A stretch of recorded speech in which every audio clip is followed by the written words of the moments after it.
there's that. You're getting. Next week we'll do something Samhain, All Souls related. Today it's about loneliness. Before the COVID-19 pandemic shut everything down in our country, there were people warning us about loneliness. Be careful, I remember hearing. We can't let the social distancing lead to social isolating. We must be mindful that the steps to prevent the spread of this virus can also lead to consequences in terms of our mental health, in particular, loneliness. And some clever person along the way coined the phrase lockdown loneliness. A study about loneliness and the impact of the pandemic came out about 6 months into it all in the fall of 2020. The Journal of Medical Internet Research published a study focused on, unsurprisingly, the digital solutions that are available to us. The study touted the recommendation many of us were already working on to manage our loneliness. They concluded we need to maintain our social networks of family and friends through digital means. Oh, we certainly tried. But online social connections are imperfect and lacking in a certain something. More than a century back, French sociologist Émile Durkheim used the phrase collective effervescence to describe an emotional excitement that people experience together in a communal setting. We would recognize this feeling from sporting events or concerts, theater performances, and religious ceremonies. There is something particular about the emotional aspect of a group experience, collective effervescence, he called it. And it's something that didn't translate well over Zoom. Our efforts to maintain our social network through the digital means was worth it, but it didn't cover everything we were missing. The current U.S. Surgeon General, Vivek Murthy, has tackled the topic of loneliness as a public health concern, not limiting his focus to only the big stuff like the opioid epidemic or gun violence. Dr. Murthy has also singled out the dangers of loneliness among Americans, and he says this: loneliness is different than isolation and solitude.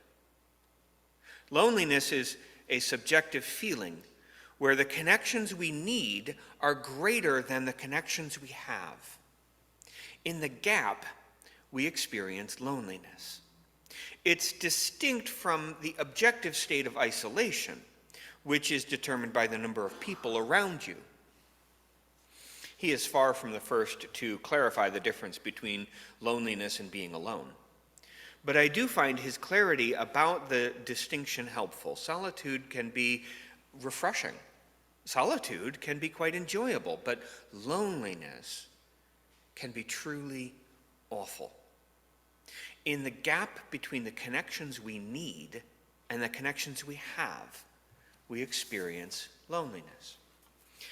Now, loneliness is not a new problem. It was back in the late 1800s that Ella Wheeler Wilcox penned her poem Solitude with that opening stanza, laugh and the world laughs with you, weep and you weep alone, for the sad old earth must borrow its mirth, but it has trouble enough on its own. Loneliness has been known and felt through the ages. And it's not just about this pandemic. There was, for example, a Cigna study, recently came out, of 20,000 Americans on the topic of loneliness. I say recent, but that is in relative terms. The study was published about 2 years before this pandemic that we're in. And the study then found that 46% of the participants reported they sometimes or always felt alone or left out. And it has long been noticed that loneliness leads to other problems. In an article more than a decade back, We can read about how chronic loneliness can significantly contribute to other health problems. Loneliness compromises our immune systems and messes with our cardiovascular and nervous systems. Studies have long found that socially isolated people have shorter lifespans and increased risk of a host of health problems, including infections, heart disease, and depression. I find it significant that what leads to such problems is not something objectively measurable, such as the number of social contacts a person has. Instead, it's about the subjective feeling of loneliness. And that is all from what we knew before the pandemic. Loneliness took on a noteworthy development with the call for lockdowns, quarantines, and social distancing. And interestingly, the impact of lockdown loneliness lingers even when the restrictions are lifted. People have, when asked, reported that they are not bouncing back like they used to. Their negative moods last longer, that our resilience has been hampered despite the easing of restrictions. So the impact that loneliness has had on us through this pandemic is not just automatically gone now that the lockdowns are not happening as much.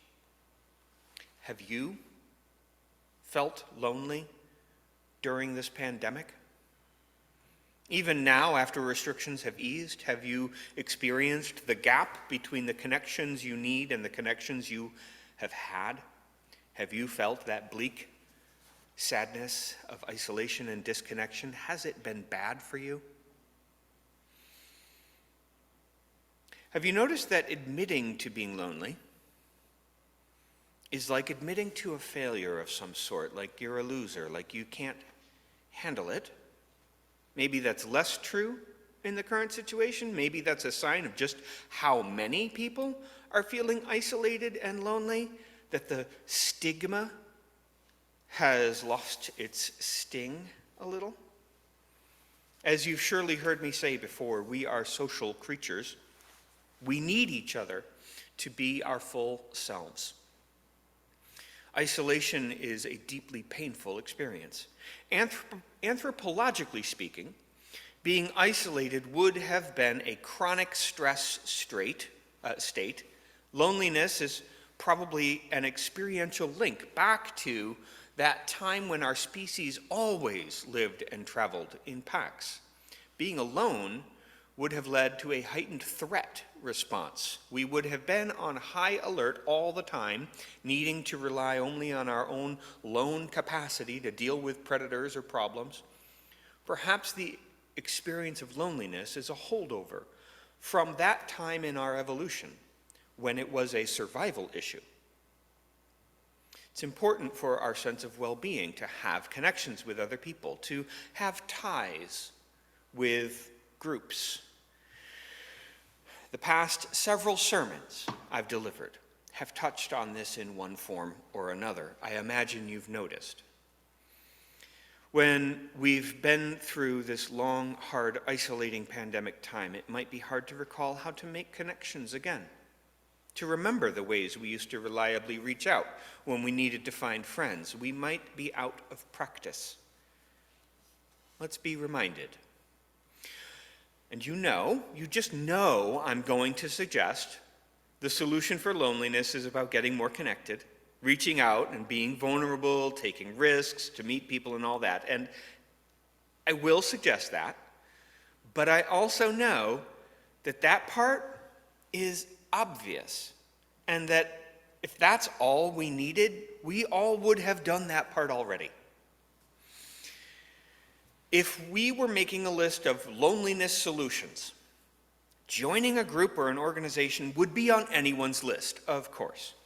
Get out, join a bowling league or a church or a hiking club. Or even better, volunteer somewhere, serve meals, tutor underprivileged children, build ramps to create access for people, all of that, yes. And with the pandemic, those suggestions are harder to pursue. Many organizations are not able to offer opportunities like this to connect and serve. We're getting closer, but we're still not quite back to what folks are used to seeing. Perhaps this is an invitation then to get creative with how we connect and help others. And seeing as we're here, I'll make this pitch to everyone, not just those of you who are feeling lonely in this moment. I offer this: reach out to someone because you might be lonely, or they might be lonely, or simply because it's a kind thing to do. Make it a practice. For the month of November, make a connection with someone every day. Send a card, make a phone call, deliver a plate of cookies, make up a reason to reach out to someone every day. Try to do it every day for a week or for several weeks. I'll even offer you this: if you send me a card, I will send you one back. We can be creative about our connections. And remember, loneliness is not simply a problem of isolation. It's not just about needing to have more proximity with people. While many of us would benefit by that, it is not the whole point. Many of us have discovered during this pandemic that we don't need constant company to ease our loneliness. A few brief quality experiences can be profoundly sufficient. Dr. Jeremy Noble, a physician and public health researcher, says, "Loneliness is a subjective experience, part of what makes it so hard to identify. If you are on Mars and you have the most powerful telescope and you can look through walls, you can find all the isolated people on the planet Earth, but you couldn't find the lonely people. Being alone is not the same as being lonely." One anonymous wit put it like this: being alone is good, but being lonely is the worst. All of that brings me to my big suggestion of what I would put on my list of loneliness solutions, things to deal with this loneliness. Make it a practice in being alone. I hope this doesn't sound insensitive. I tremble a bit at the way that it sounds. "Doctor, I've been feeling lonely. What should I do?" Well, have you tried being alone? But hear me out. Some of what is going on in our lives is within our control to change. Some of it is not. If you find that you are limited and cannot reach out in the ways that you used to before the pandemic, you may as well spend the time leaning into your loneliness. There may be something else going on with it, which you can uncover by spending time with it. For this, I suggest your goal is still to connect, but with yourself instead of with other people. Perhaps you will find yourself grappling with some bitterness or resentment or even guilt that you've been carrying. It can be uncomfortable spending time alone if you have unresolved stuff to deal with. Maybe this will be a path of self-forgiveness or to make overdue amends in some way. It is often the case that time alone is time spent looking at things about yourself that one would normally be able to avoid through distraction or an outward focus. But you're stuck with yourself alone and end up gnawing on or being gnawed on by old hurts or mistakes and regrets. So I say, take care of yourself, stay hydrated, get some sunshine, find a variety of activities, but do not neglect whatever it is that seems to be caught up for you with your loneliness. It's not necessarily the case. Just because you're feeling lonely doesn't mean that there's something else caught up with it, but it's true often enough. Chronic loneliness is often entangled with something else, a bitterness, a regret, a brokenness in something, a relationship or a commitment. Not always, as I said, but often enough to warrant investigating. Being alone can be a practice, a deepening time of self-awareness and self-discovery, a time to reconnect with yourself. And through the deeper self-connection, you're better situated to then reach out and connect with others The key is not about how few or how many social interactions that a person has. It's about the quality and the meaningfulness of those interactions. Our loneliness is not about being alone. It's about being seen and known by others. Being seen and known by yourself, about yourself. In response to that 100-year-old poem saying that when we weep alone, I offer an even older sentiment dating back roughly 2,000 years. Paul's counsel to the church in Rome. Instead of when we weep alone, he said, rejoice with them that do rejoice, and weep with them that weep. Part of our work as a faith community is to share with one another in the celebrations and the burdens. Yes, there is a part of your loneliness that you and only you can address. For loneliness is a singularly subjective experience in your heart. But there is also a community around you, surrounding and upholding us all.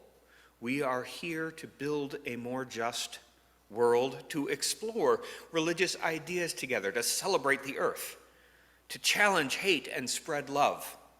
That's why we're here as a congregation. And we are here to laugh with those who laugh and to weep with those who weep. That, too, is our work. May we be a blessing to others around us. May others be a blessing to us. May the blessings that we have to offer spill out into the alleys and the byways of life, and may we return laughing and rejoicing together. In a world without end, may it be so.